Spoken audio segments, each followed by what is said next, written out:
Day shift 7 hours 6 hours அந்த basis இருந்தால் 35 to 40K. சில ஹாஸ்பிட்டல் சொல்லுவாங்க உங்களுக்கு பேஷண்டே வராது, ஃப்ளோவே இருக்காது, அதனால உங்களுக்கு வந்து நாங்கள் ஒரு 40K கொடுப்போம், 45K தான் தருவோம் அப்படிங்கிற மாதிரி இருக்கும். துபாயிலேயே வந்து ஒரு டிஎமோட சம்பளமே உங்களுக்கு 3 to 4 lakhs இருக்கும். மந்த்லி சேலரி 3 to 4 lakhs இருக்கும். எங்களுக்கு யூஎஸ்ல போய் பண்ணா யூஎஸ்எம்லின்னு ஒரு எக்ஸாம் இருக்கு, யூகே பண்ணா பிளார்ன எக்ஸாம் இருக்கு. ஸோ டிபெண்டன்ட் கண்ட்ரிக்கு அந்த கண்ட்ரிக்கான லைசன்ஸ் எக்ஸாம், அதனால ஃபெலோஷிப்ஸ், நம்ம தீசிஸ் பேப்பர் சப்மிட் பண்ண நிறைய ப்ரொசீஜர்ஸ் இருக்கு. ஆனா உங்களுக்கு யூஎஸ்ல எல்லாம் பாத்தீங்கன்னா இன்னுமே அதிகம், இந்த 3 lakh 4 lakhs விடமே ரொம்ப அதிகம். ஒரு 5 lakhs 7 lakhs 10 lakhs அந்த மாதிரி வந்திருக்கும்.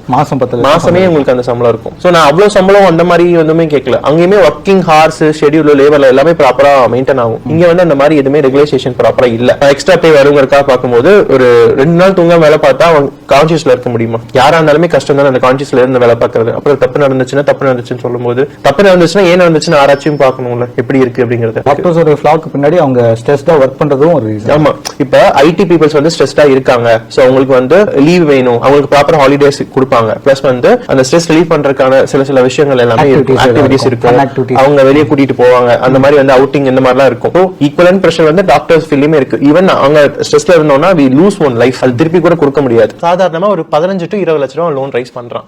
ஏன்னா நான் வந்து அப்ராட்ல படிச்ச ஸ்டூடெண்ட். சோ நீங்க அப்ராடுக்கு லோன் ரைஸ் பண்றீங்க அப்படிங்கிற மாதிரி இருந்துச்சு அப்படின்னா உங்களுக்கு வந்து நார்மல் அந்த வட்டி தான், உங்களுக்கு ஆஃப் வட்டி எல்லாம் வராது. படிக்கும் போதே உங்களுக்கு வந்து இன்ட்ரெஸ்ட் இருக்கும், எல்லாமே ஃபைன். ஒரு 20 லட்சம் ரூபாய் நான் எடுக்கிறேன்னா அட் 6 வருஷம் முடிச்சு நான் வரும்போது 40 லட்சம் 45 லட்சம் நான் திருப்பி கட்டுவேன். அப்ப மந்த்லி எனக்கோட இஎம்ஐ வந்து எப்படி இருக்கும்னா வந்து 35 to 45,000 கிட்ட இருக்கும். சோ நான் வாங்குற சேலரி எவ்வளவு? நான் 50 சொல்றேன். 45,000 வந்து என்னோட லோனுக்கு போயிடுச்சு.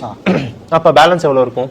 5,000 ரூபாய். அப்ப நைட் ஷிஃப்ட்ல அவங்க 12,000 ரூபாய் சம்பாதிக்கிறாங்கல்ல, அவங்க கிட்ட எவ்வளவு இருக்கும்? 12,000 இருக்கும்.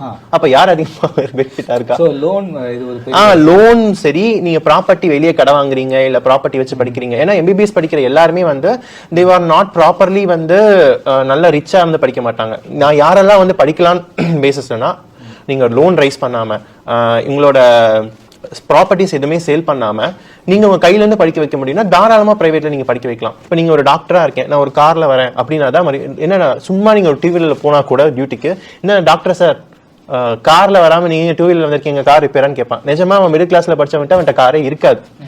அப்ப அவன் என்ன நினைப்பான், சரி இன்னொரு எக்ஸ்ட்ரா ஒரு ஷிஃப்ட் வேலை பார்ப்போம். அவன் ஹெக்டிக்கா வேலை பார்ப்பான், கொஞ்சம் ரெஸ்ட்லெஸ்ஸே இல்லாம வேலை பார்த்து ஏர்ன் பண்ணி அவன் வந்து இந்த சமுதாயத்துல ஸ்டாண்டர்ட். ஆமா, இப்ப வந்து ஒரு டாக்டர் அப்படிங்கிற அந்த ஸ்டாண்டர்டை காமிக்கணும் அப்படிங்கிறது இன்பில்டா எல்லா டாக்டர்ஸுக்குமே இருக்கும். எதுக்கு அந்த ஆடம்பரம் வாழ்க்கைன்னு கேக்குறேன்.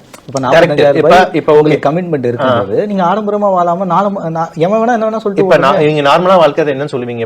இப்ப நீங்க போறீங்க, எங்கயாவது வெளியே போறீங்க, ஒரு ட்ரெஸ் எடுக்கிறீங்க, சாப்பிடுறீங்க, வர்றீங்க. சோ இதுக்கே உங்களுக்கு வந்து இப்ப நீங்க ஒரு மூவிக்கு போறீங்க, வரீங்க, இந்த மாதிரி ஒரு விஷயம் நடக்குதுன்னு வச்சுக்கோங்க. உங்களுக்கு எவ்வளவு மந்த்லி செலவாகும்? 15,000 செலவாகுமா? 15,000. சோ வீட்டு செலவுக்கு, வாடகைக்கு, இதுக்கெல்லாம் கொடுக்கறதுக்கு எவ்வளவு செலவாகும்? ஒரு 30,000 ரூபாய் வச்சுக்கோங்க.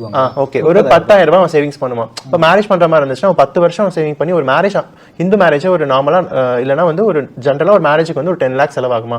கண்டிப்பா ஆகும். அப்போ அவன் 10 வருஷம் சேவிங்ஸ் பண்ணி தானே அந்த மேரேஜை அவன் நடத்துற மாதிரி இருக்கு. சில பேர்லாம் வீட்டு அடமானம் வச்சு படிப்பாங்க, சில பேர்லாம் வந்து வீட்டை வித்தே படிப்பாங்க. சோ அவங்க ஆசை கண்டிப்பா படிக்கணும் இருக்கும், அதெல்லாம் ஓகே தான். சோ படிச்ச ஒன்லெஸ் வந்து உங்களுக்கு சப்போர்ட் பின்னாடி நீங்க ப்ரோக்ரஸ் ஆகாம லைஃப் லாங்கா கடங்காரனா இருக்கிற மாதிரி இருக்கும். நான் படிக்க வேணாம்னு சொல்லல, மெரிட்ல பண்ணிட்டா பெஸ்ட். இல்ல பாரோ பண்ணாம உங்களால எப்படி பண்ண முடியுமோ, இல்ல மினிமல் காஸ்ட்ல எப்படி பண்ண முடியுமோ அப்படி பண்ணா பெஸ்ட். வீக் ஆஃப்னு ஒன்னு இருக்கும், அது வந்து நம்ம வீக் ஆஃப் ப்ராப்பரா எடுத்துக்கலாம். இப்படி வாரத்துல ஒரு நாள் மொத்தம் உங்களுக்கு 4 வீக் ஆஃப் இருக்கும். அந்த 4 வீக் ஆஃப் சில இடத்துல ப்ராப்பரா கொடுக்கறது இல்ல, 2 4 அந்த மாதிரி இருக்கும். சிஎல் இருக்கும், லேபர் லா படி சிஎல்லுமே வந்து நிறைய இடத்துல வந்து ப்ராப்பரா நமக்கு கிடைக்கிறது. கேட்டா சிஎல் இல்ல அந்த மாதிரி வந்து சொல்லுவாங்க. நமக்கு வேற ஆப்ஷன் கிடையாது, வேற இது இல்லாம நம்ம வந்து சரி ஓகே அப்படின்னு சொல்லி சில இடத்துல எல்லாம் வந்து இருந்தாலுமே நம்மளால எடுக்க முடியாது, அந்த அளவுக்கு டியூட்டி ஹெக்டிக்கா இருக்கும்.